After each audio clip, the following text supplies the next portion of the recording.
मुख्य अतिथि महोदया, विशिष्ट अतिथि महोदय, सभी सम्मानित अभिभावकगण, सभी टीचर्स एवं प्यारे प्यारे अच्छे अच्छे आज्ञाकारी बच्चों, सभी बच्चे ध्यान दें। पहले तो आवाज ना हो, सर ध्यान दीजिए। आज हम यहाँ पे 77वां गणतंत्र दिवस मनाने के लिए उपस्थित हुए हैं। गणतंत्र प्रजा का गणतंत्र क्या है? जन के द्वारा जन के लिए राज्य को गणतंत्र कहते हैं। सभी लोगों को ये ध्यान देना चाहिए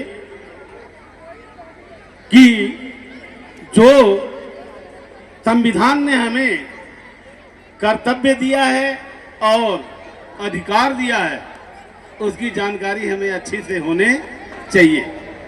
हमारी ये भूल है कि हम अधिकार को तो जानते हैं लेकिन कर्तव्य के विषय में नहीं जानते हैं।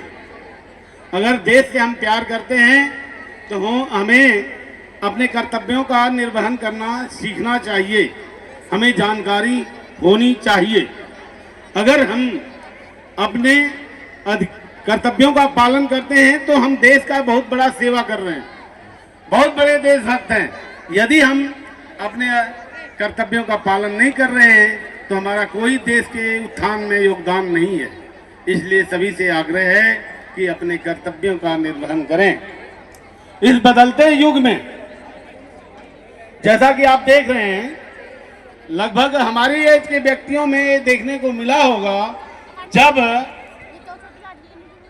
आपने आने वाले समय में भी बहुत सारे बदलाव देखेंगे और देखा अब तक। जिस बदलाव को हमने अनुभव किया है, आगे दूसरी पीढ़ियों को बहुत कम मिलेगा। तो इस बदलाव के अनुकूल अपने को ढालना भी बहुत बड़ा सफलता का राज है। जैसा कि आप जानते हैं, changing is the rule of nature. प्रकृति परिवर्तन ही प्रकृति का नियम है। जो परिवर्तन के अनुकूल अपने को ढाल लिए वो प्रोग्रेस करेंगे, अन्यथा विनाश होता है उनका। इसलिए परिवर्तन के इस युग में हमें अपने बच्चों को कैसे पालना है, क्या सिखाना है, क्या नहीं करना है, इन बातों को हमें बताना पड़ेगा। अपने बच्चों की परवरिश इस तरीके से करनी पड़ेगी जिससे कि देश के लिए एक अच्छे देशभक्तों की टोलियां तैयार हो हमारे द्वारा। जब हमारे बच्चे हमारे बताए रास्ते पर, हमारे दिए हुए आकार पर जाएंगे तो देश की अच्छी सेवा करेंगे। इसलिए ध्यान दें कि हमारा क्या फर्ज है देश के प्रति। सबसे बड़ा फर्ज है एक जिम्मेदार नागरिक को तैयार करना। एक जिम्मेदार नागरिक कौन? हमारे बच्चे, आने वाली पीढ़ी ही। कहते हैं a child will be father of a nation. एक बच्चा देश का पिता बनेगा। इसलिए मेरे प्यारे बच्चों, मेरे प्यारे भाई बहनों, इन बातों को ध्यान में रखें। एक अच्छे संस्कारी बच्चों का निर्माण करें जो देश सेवा कर सके। आपको बताएं, आपको एक बताना चाहेंगे, देशभक्ति के लिए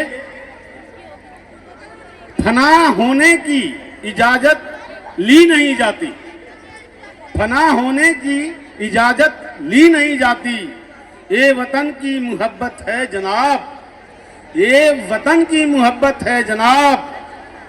फना होने, ये वतन की मोहब्बत है जनाब, पूछ कर नहीं की जाती।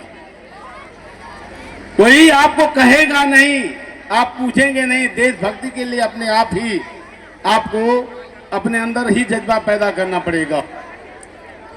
माता पिता का जो है कर्तव्य अपने बच्चों को अच्छा करना।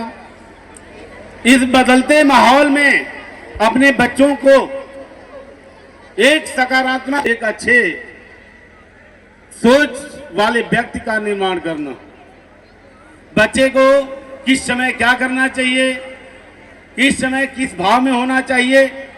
वो बोला गया ना, जो भरा नहीं है भावों से, बहती जिसमें रसधार नहीं, वह हृदय नहीं है पत्थर है जिसमें स्वदेश का प्यार नहीं।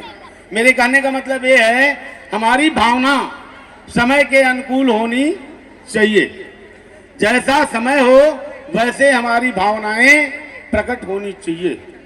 ये नहीं कि खुशी का समय है आप रो रहे हैं, जहां दुख का समय है आप हंस रहे हैं। आपने क्या सीखा? आप संवेदनाहीन हो जाएंगे। आपको संवेदनशील बनना पड़ेगा, एक अच्छे बालक, एक अच्छे व्यक्ति बनना पड़ेगा, जिससे देश आप पे गर्व करे, आप देश के काम आ सकें। मेरे प्यारे बच्चों, मेरे बच्चे तो डेली सुनते हैं मेरी बातें थोड़ी बहुत, मेरे गार्जियन लोग ध्यान दें। आज गुरु शिष्य का संबंध बहुत ही नाजुक कड़ी बनता जा रहा है। आज के परिवेश में आप लोगों से आग्रह है, आप लोगों से निवेदन है कि आप अपने बच्चों के समक्ष ऐसा व्यवहार प्रस्तुत करें जैसे कि बच्चे भी उस व्यवहार को फॉलो करें, अनुकरण करें और अपने जीवन में उतारें। वो जो है समाज में एक अच्छा स्थान पा सके, सम्मान पा सके। इन बातों को अपने दिमाग में रखना चाहिए। जैसे कि अभी हमारे आए थे विशिष्ट अतिथि पिछले साल, उन्होंने एक बात बोली थी, बाअदब बानसीब, बाअदब बानसीब, बेअदब बदनसीब। जो अदब करेगा वो नसीबवान बनेगा, जो अदब नहीं करेगा वो बदनसीब होगा। मेरे प्यारे बच्चों, जो शर्म करता है वही अच्छा होता है, जो शर्म नहीं करेंगे वे अच्छे नहीं होंगे। सभी गार्जियन से यही अनुरोध है कि बच्चों को ये बातें सिखाएं। अनेकता में एकता, अनेकता में एकता ही हमारी शान है, अनेकता में एकता ही हमारी शान है, इसलिए मेरा देश महान है। जय हिंद। न्यूज लाइव टुडे की विशेष रिपोर्ट।